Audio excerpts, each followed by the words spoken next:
Paz do Senhor, queridos. Começamos mais uma célula. Que bom que você está presente, participando. Isso é sinal que a sua fé, nesse tempo de tanta dificuldade, está fortalecida e se fortalecendo no Senhor. Nós falamos nesse domingo que nós gostaríamos de reforçar, meditar e pensar um texto clássico das Escrituras que está em João. O Evangelho segundo João já é um evangelho especial demais para uma leitura, para vermos a vida de Jesus com o ponto de vista de um dos discípulos mais chegados de Jesus, o apóstolo João.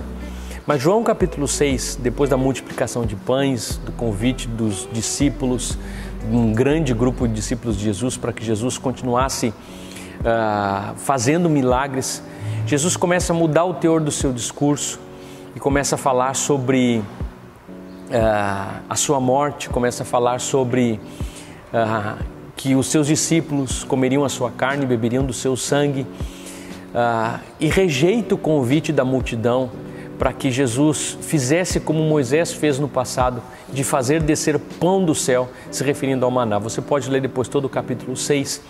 E no final desse capítulo, nós vemos que muitos discípulos começam a abandonar Jesus, começam a dizer duro esse discurso.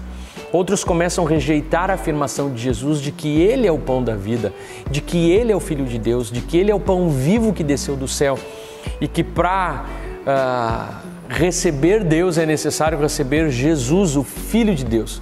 A ponto dos discípulos começarem a perguntar, tá, mas vem cá, esse não é o filho de João? Esse não é o filho de Maria que nós conhecemos? E muitos deles, a grande multidão, começa a seguir Jesus. E nós falamos domingo sobre 3 atitudes de um coração que segue ou não Jesus. A primeira atitude é a atitude de abandono, que nos primeiros obstáculos, Jesus está falando por uma multidão que se vê que seguiu Jesus até que o discurso de Jesus se tornasse um pouco mais difícil. Quando eles começaram a perceber que o discurso de Jesus, quem sabe, os levaria talvez à morte, ou a dificuldades, ou problemas, ou a rejeição, como muitas vezes hoje em dia, falarmos que somos seguidores de Jesus, falarmos que somos cristãos, produz rejeição, produz diferença das pessoas dentro do trabalho, dentro da família.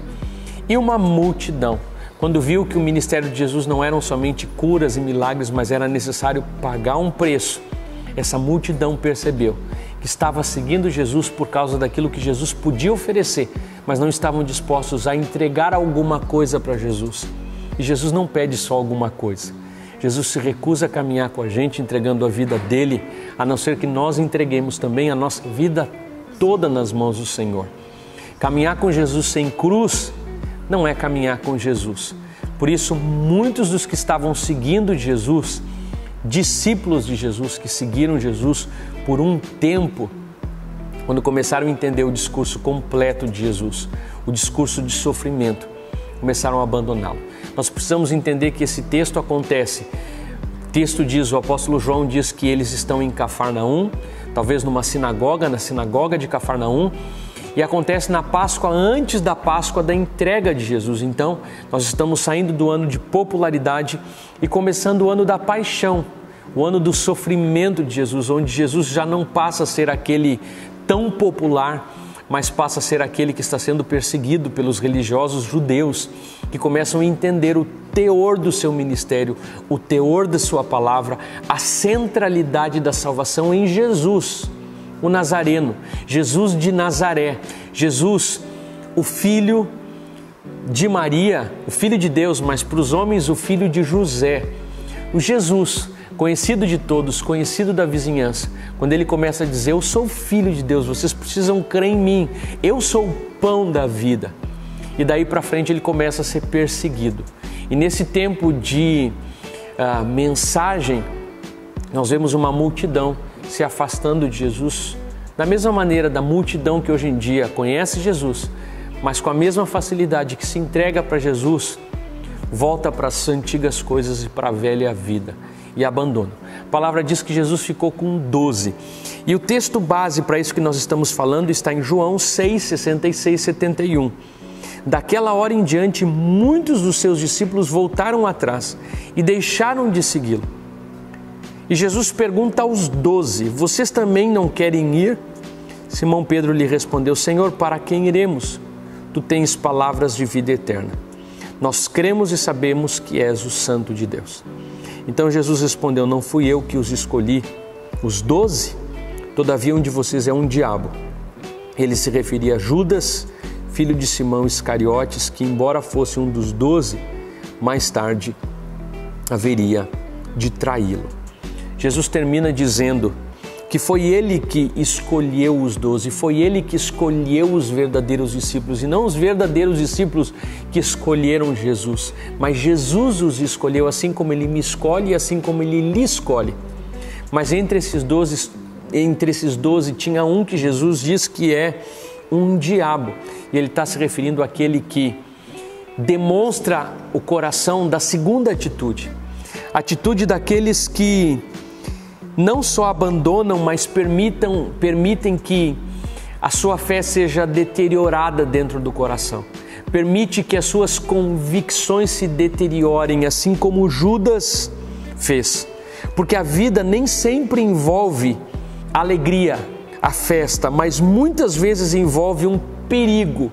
E esse perigo é chamado tempo.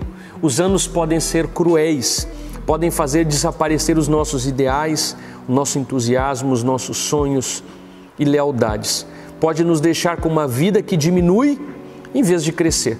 Pode nos deixar com um coração mesquinho, cujo amor por Deus não cresceu. A vida pode fazer perder a beleza. Que Deus nos livre disso. Que Deus livre você da deterioração dos seus valores, dos seus princípios, nesses dias tão difíceis, nesses dias que por momentos somos impedidos de reunirmos presencialmente como igreja. Que a nossa fé não fique deteriorada, para que façamos parte desse terceiro grupo, não um grupo que abandonou, e nem o grupo ou a pessoa, o Judas, um dos 12 de Jesus, que permitiu que as suas convicções fossem deterioradas e abandonou e traiu Jesus. Que sejamos o terceiro grupo que dá a resposta certa, que sejamos o grupo que tem no fundo do coração uma decisão verdadeira que não é abalada. Bem como a pergunta de Jesus. Jesus já faz uma pergunta negativa, que era mais fácil para as pessoas dizerem sim, eu vou te abandonar. Jesus diz: vocês também não querem acompanhar a multidão? Vocês também não querem aproveitar e seguir a todos e seguir a maioria e me abandonar e me deixar, já que o discurso é tão difícil, já que a caminhada não é um mar de rosas, mas se requer abnegação, se requer abrir mão de muita coisa.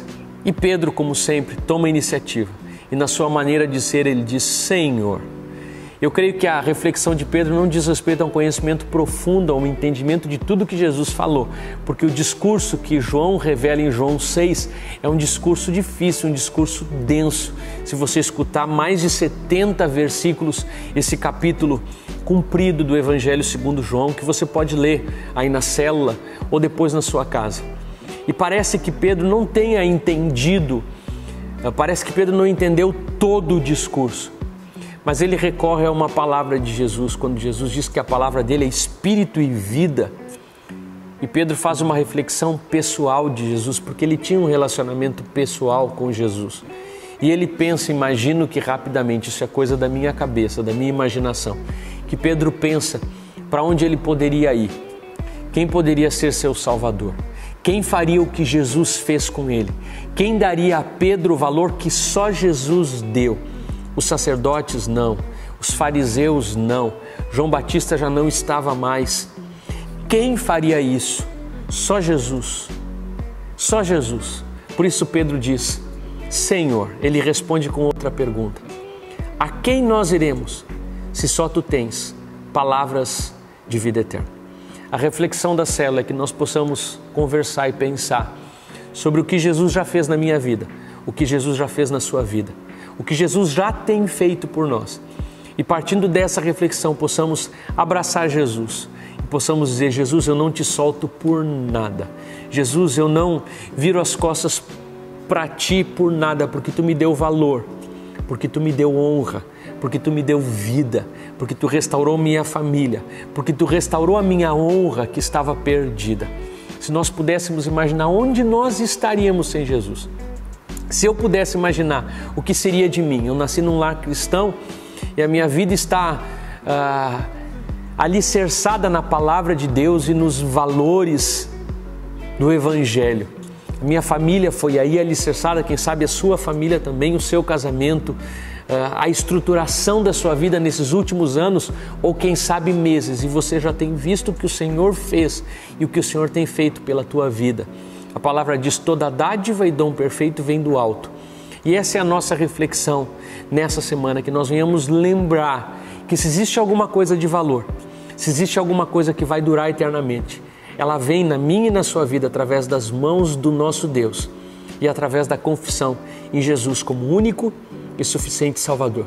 Que fique essa mensagem no seu coração e na sua mente. Para quem iremos? Para onde iremos? Voltaremos a adorar imagens? Voltaremos a sacrificar animais? Viveremos uma vida sem Deus, sem fé? Não, Senhor. Só Tu, Jesus Cristo, tens palavra de vida eterna. Que essa palavra possa ocupar o seu coração e a sua mente e fortalecer uma decisão que é proveniente de um coração entregue a Deus, como o de Pedro, porque ele teve uma experiência pessoal com Jesus. Que Deus te abençoe.